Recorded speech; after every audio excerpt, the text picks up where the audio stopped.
Не за друго, таму е председателот.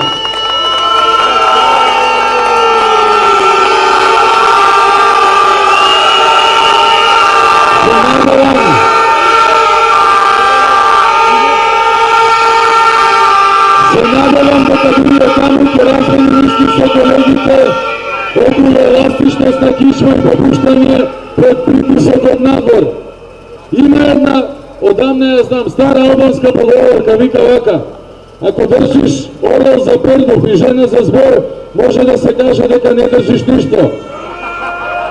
Не се согласувам со борот за жената, орел никогаш не сум држал во рака, нити пак сакам, ама знам дека ако го држиш за збор, човекот кој каде и да оди да зборува оно што мисли дека тие таму сакаат да го чујат, не држиш ништо. Ако го држи за збор, човекот кој во Бугарија вика дека сме еден народ, во Србија се умилкува како што знае и умее, во Швајцарија зборува оно што тие таму сакаат да го слушнат.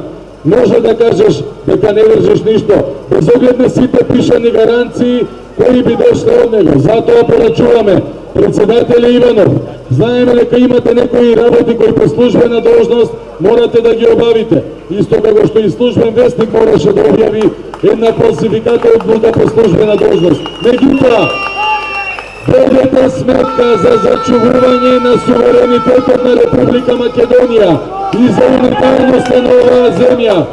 Затоа не држи многу зборот на оној кој е спремен да продаде се само за да дојде на власт. Чувајте се за Уставот, чувајте за Уставот, да се бориме заедно рамо до рамо за државата. Докато вие не ме оставите сами, нема нигде да ме оставите. Да сте живи здрав, да живее Македонија! Одиме према собранијата.